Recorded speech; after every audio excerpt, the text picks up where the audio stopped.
우리나라 공공기관 두 곳 중 한 곳은 서울과 수도권에 소재를 두고 있습니다.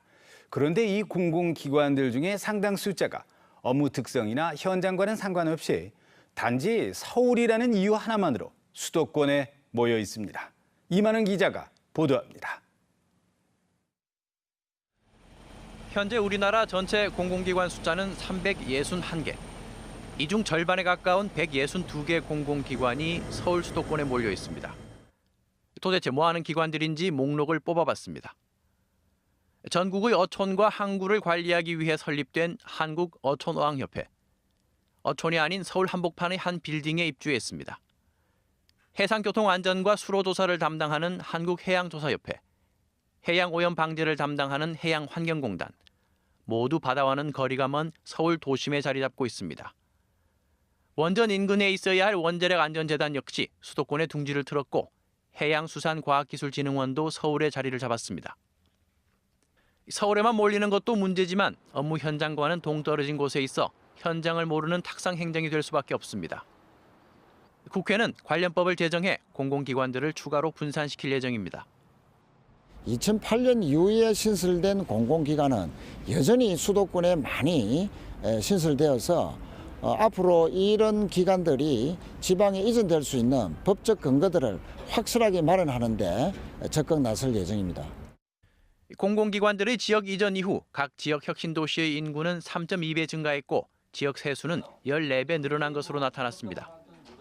공공기관들의 추가 지역 이전이 시급한 이유입니다. MBC 뉴스 이만흥입니다. 항만당국이 오는 2022년까지 항만의 미세먼지를 완전히 없애기로 했습니다. 하지만 예산 확보가 쉽지 않고 연안 선박들은 규제 대상에서 제외돼 있어서 목표 달성에 어려움이 예상됩니다. 이 소식은 박준호 기자가 전해드립니다. 부산 항만당국이 오는 2022년까지 미세먼지 배출 제로를 선포했습니다. 선박의 육상 전원 장치인 AMP와 하역 장비인 야드 트랙터의 LNG 전환 등 22개 과제가 핵심 대책입니다. 문제는 1조 5천억 원에 이르는 예산. 부산 항만공사가 2,500억 원, 부산시가 640억 원, 대형 선사 등 민간 회사가 8,400억 원 등을 분담하기로 돼 있습니다. 예산 확보가 여의치 않을 경우 부산 항만공사는 허리띠를 졸라매 중요 사업부터 시작한다는 계획입니다. 2030년까지 계획을 2020년까지 앞당겨서 부산항 전체에 AMP를 수지해서 부산항에 들어오는 선박은 모두 전기 엔진으로 사용하도록 그렇게 하겠습니다. 규제 대상에서 빠진 연안 선박들은 미세먼지 대책의 커다란 구멍입니다. 배출 규제 해역 설정은 몇 년째 무소식입니다. 국제해사기구 IMO의 배출 규제도 국외를 오가는 대형 선박에만 적용됩니다. 미세먼지 감축을 위해서는 강력한 특별법이 우선 제정돼야 된다고 생각을 합니다. 그 이유는 국가 간에 다니는 이 상선들 같은 경우는 IMO 규정을 받지만 연안선들은 규정을 받지 않습니다.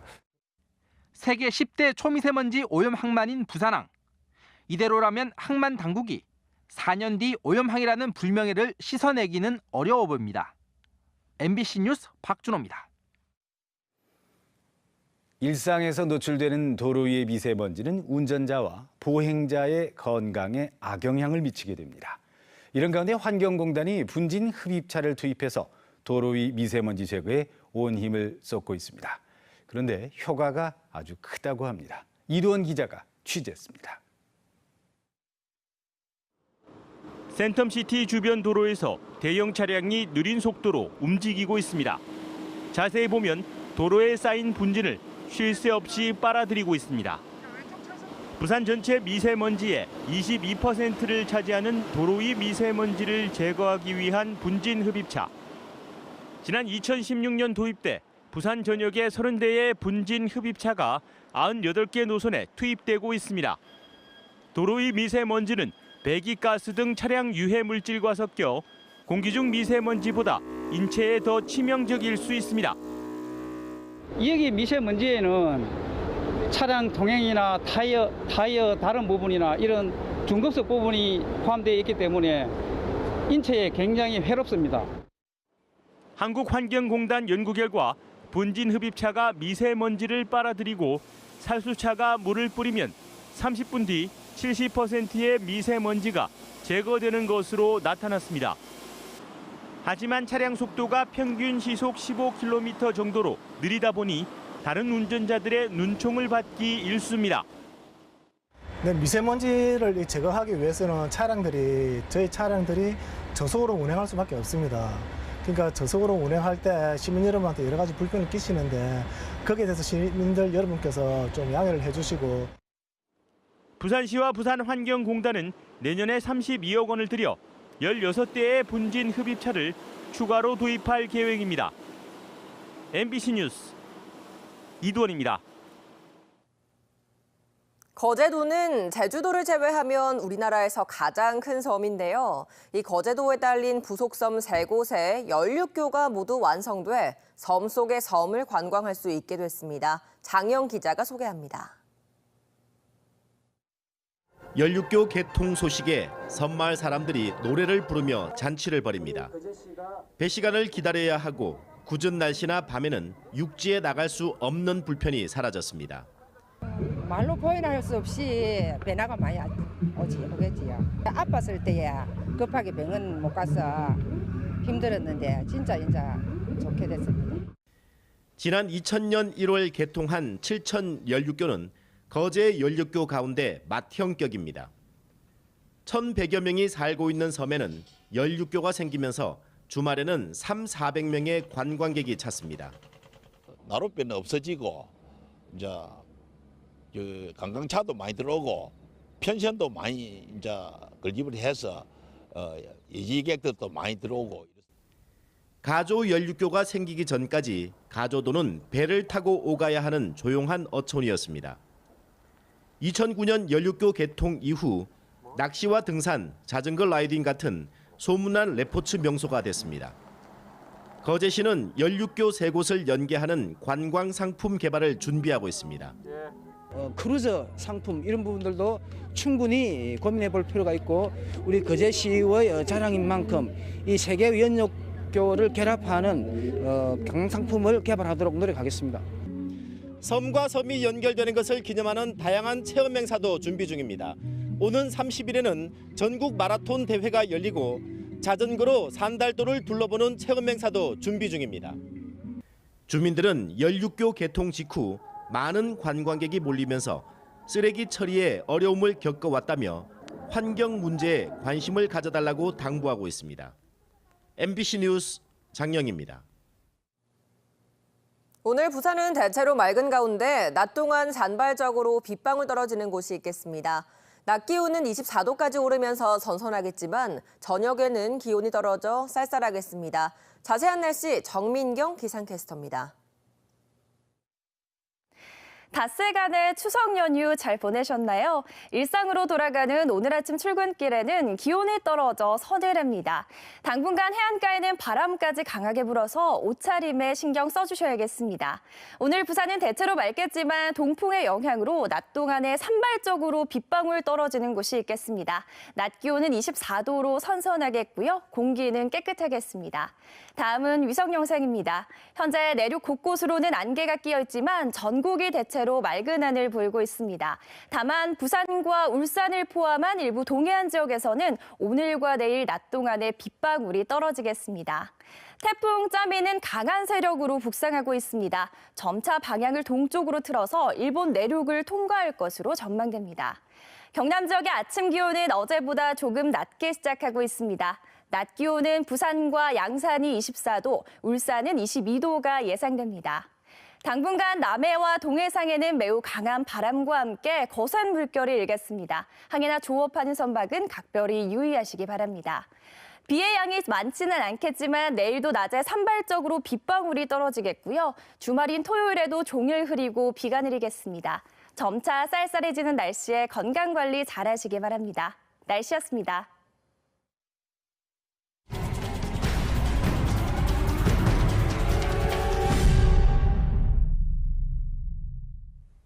해운대 경찰서는 생활비를 벌기 위해 자신의 난자를 수차례 돈을 받고 판 혐의로 37살 A씨를 불구속 입건했습니다.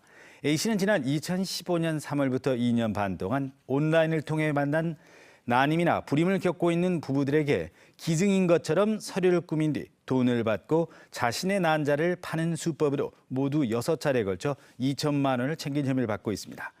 관련법에 따라 한 사람의 난자는 단 3차례까지만 다른 사람에게 기증할 수가 있고 돈을 주고받는 난자 거래는 금지됩니다.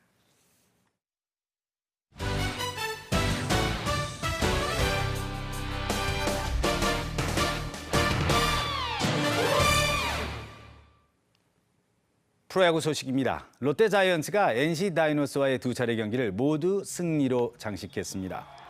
어제 사직 야구장에서 열린 경기에서 롯데는 경기 초반 석점 차로 뒤졌지만 5회만 넉 점을 내면서 역전한 뒤 7, 8회 연속 득점을 내면서 10대 7로 승리를 거뒀습니다. 하루 전 열린 NC와의 첫 번째 경기에서도 롯데는 경기 초반 대량 실점으로 6점 차까지 벌어졌지만 뒷심을 발휘해 7대 6 한 점 차의 승리를 거뒀습니다. 한편 롯데가 추석 연휴 펼쳐진 4차례 경기에서 3승을 거두면서 가을 야구 불씨를 되살렸습니다. 롯데는 현재 58승 2무 68패로 여전히 8위에 머물고 있지만 추석 연휴 NC 다이노스와 삼성 라이온즈를 잡으면서 5위인 기아를 3경기 반 차까지 따라잡았습니다. 남은 16경기 중 기아와의 경기는 4차례로 올해 상대 전적은 7승 5패로 앞서 있습니다. 여기에 9승 1무 2패로 우세인 KT와의 경기가 4차례, 또 정규리그 우승을 확정한 두산과 2위 SK와는 한 경기씩 남아있어 가을 야구 희망은 남았다는 평가입니다. 부산도시공사가 해운대에 있는 뉴스호스텔 아르피나의 대체시설 건립을 검토하기로 했습니다. 부산도시공사는 아르피나의 낡은 시설과 매년 지속되는 영업 손실을 고려해 민간에 매각하거나 다른 활용 방안을 마련하고 대체 시설을 건립하는 방안을 검토하고 있다고 밝혔습니다. 부산시가 346억 원을 들여 건립한 아르피나는 2004년 문을 연 뉴스 호스텔로 매년 적게는 1억 원에서 많게는 6억 원씩 영업 손실을 내고 있습니다. 이에 부산도시공사는 동부산 관광단지에 10,000제곱미터 규모의 부지를 확보해 대체 시설을 건립하는 방안을 추진하기로 했습니다. 우리나라 항만의 노동자 재해율이 유사업종보다 5배나 높은 것으로 나타났습니다. 한국해양수산개발원 보고서에 따르면 항만 하역 업종에서 안전사고로 숨지거나 다친 재해자는 지난 2007년 255명에서 지난해 97명으로 매년 감소하는 추세지만 여전히 다른 산업보다 훨씬 높은 수준에 머물고 있습니다. 지난해 전체 근로자 대비 재해자 비율을 보면 항만 하역은 9.46으로 전체 산업 평균의 1.9배였습니다. 유사업종과 비교하면 철도 운송업의 4.9배, 항공운수업의 5.6배에 달하고 만명당 사망자 수도 항만 하역은 1.49명으로 전체 산업 평균인 1.05명을 웃돌고 있습니다. 어린이들의 창의력과 도전의식을 자극하는 이른바 상상놀이터가 내년 부산에서 첫 선을 보입니다. 더불어민주당 김혜영 의원은 연제구가 신청한 상상이 있는 어린이 공원 사업과 관련해 행정안전부에 특별교부금 6억 5천만 원을 확보했다고 밝혔습니다.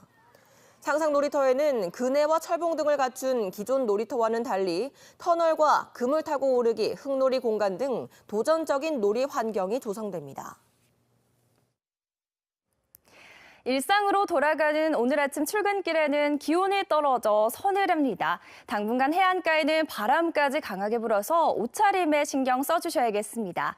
오늘 부산은 대체로 맑겠지만 동풍의 영향으로 낮 동안에 산발적으로 빗방울 떨어지는 곳이 있겠습니다. 낮 기온은 24도로 선선하겠고요. 공기는 깨끗하겠습니다. 다음은 위성 영상입니다. 현재 내륙 곳곳으로는 안개가 끼어 있지만 전국이 대체로 맑은 하늘 보이고 있습니다. 비의 양이 많지는 않겠지만 내일도 낮에 산발적으로 빗방울이 떨어지겠고요. 주말인 토요일에는 종일 흐리고 비가 내리겠습니다. 점차 쌀쌀해지는 날씨에 건강관리 잘하시기 바랍니다. 날씨였습니다.